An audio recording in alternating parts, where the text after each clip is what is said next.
Hi, Jean-Paul here. This is what I like regarding suits. That is what I call true vintage, true classic. Pardon my English today, I'm dead tired, so it might sound a little bit odd.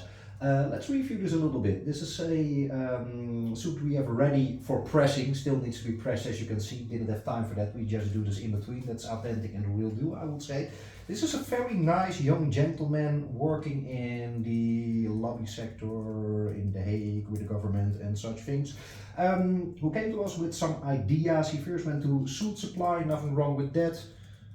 I stand corrected if you check my other videos, but good. And he was wondering what is the difference between, let's say, a Jort Kelder pak, I don't know what the line is named, so that's their top line, and a truly bespoke made suit. Well, we did a nice tryout, and tomorrow we'll see if he's completely satisfied. He had a lot of wishes regarding models, so he came with some videos, with some pictures, and we had to incorporate that into design. And that's the first thing I would like to show. A lot of people think that a custom suit, bespoke suit nowadays is a little video where you click things. No man, that's crap. You need to do that in a different way. It takes a shitload of time to design that, to tweak all things. One mistake and you're effed. You need to start again, and that is only the fabric. The cloth is already quite expensive. So let's fold this one so you don't see the lad's name. Regarding construction, very important the way you put it together. This is a full canvas suit, so full floating canvas that's on the inside. And please zoom in. So this is his measurement sheet. You see all the measures here, and from these measures you take your chalk and you draft the pattern on the cloth. This is the cloth. It's a classic woolen flannel by Holiday Sherry, 340 grams. That's 9, 10 or 11 ounce in English. I wouldn't know, but have a look here. That's a lot.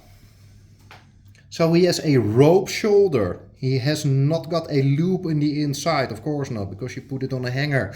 He has a real buttonhole in the lapel. The width of the lapel must be 11 centimeters. He has that, I just stand corrected, that barchetta pocket I did not like. Good. Oh, check all the features later on. He has a, look at that. This is called a 3-roll-2 suit. So you have 2 buttons here, and then you have in the lapel other buttonhole you don't really use. What is exactly the source of that? That's not really correct in English, to be honest. Where does this derive from? They say, check out the blog by Hugo Chacoman, nice guy, hello Hugo and Sonja, Parisian gentleman, the blogger, sartorial talks. Styles change from a 3 button, so 1 to 3, to 2. So people did not have the money to have a new suit tailored or to buy one at that time. And then we'll press it like this. So here I see a little mistake, let's adjust it tomorrow. If you really want it, there should be a button behind this too, but I don't really think it's necessary, but from style it should. Okay, so this is a 3-roll-2 jacket in a woolen flannel with a puppy tooth again. I just mentioned in another video, you don't see it really often, but we do that a lot, so that's a cup of tea. A lot of clients come for, that true classic food, you know. A good steak always works. And this has a lot of features, so let's get back to that. Also has a waistcoat, as you can see here. It's a double-breasted waistcoat. 1, 2, 3, 4, so in total 8 buttons. 2 pockets at the bottom. Also here, a huge lapel. See the design here. And I assume, that's our house style. Front and back side is with fabric. So that's a lot of features, and then he has some trousers too. Let's check that out. So you see the French pockets here. It has buttons for braces. Wears braces. No belt loops. This means there's a buckle, and the waistband has a height of 6 centimeters. Bottom of it, to my surprise, does not have a turn up, but is slanted. That's also a little house trick. I will show you in a minute. So there's a lot of work in such a suit. So let's check it out further. There's a woolen flannel, 2 buttons. If you have a buttonhole here in the lapel and behind this lapel a button, then you call it a 3-roll-2. Very popular nowadays.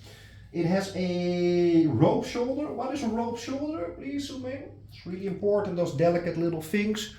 You see, this is the shoulder. This is where the arm is set to the body, and this is a little bit higher. And some companies really have that as their own house style. We make what the client wants. Normally you have a different shoulder, but this is called a rope shoulder, and for example Cifonelli does that a lot. You see it with Don Draper in, what's that series called? With the, I don't know it anymore, Don Draper, check it out. So that's a little bit higher.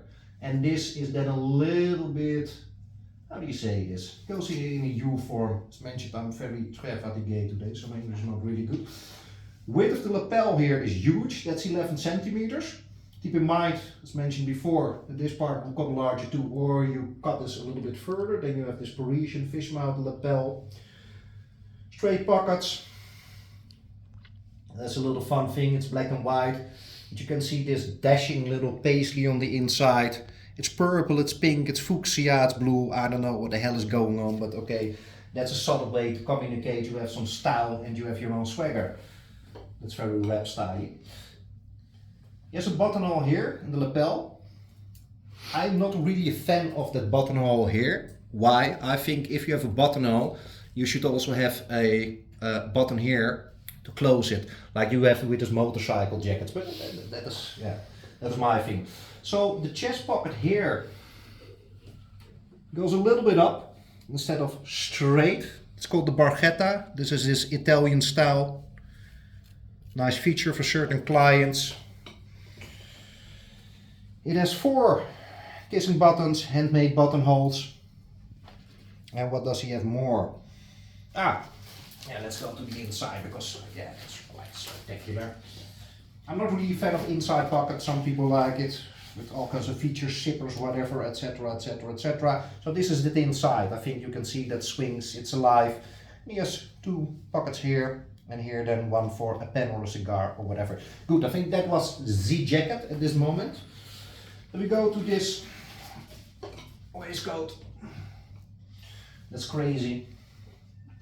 Double-breasted, really that vintage retro style.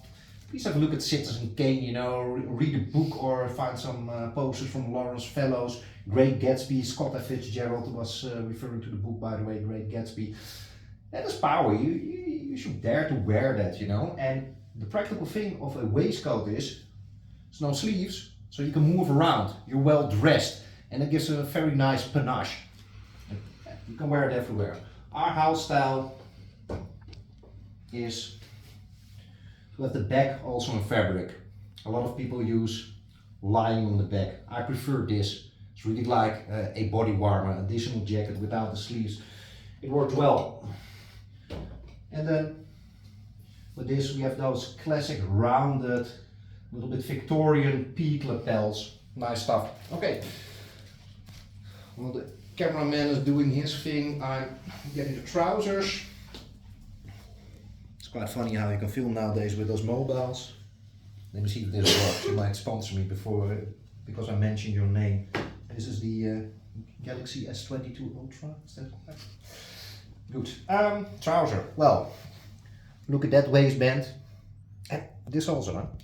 You see this guy, believe me, he has a behind. That's a butt. That's really his feature. That's why he comes here, you know. Everybody has his own behind. So, you see, goes a little bit curvy to follow his body line. And then still, all the patterns connect.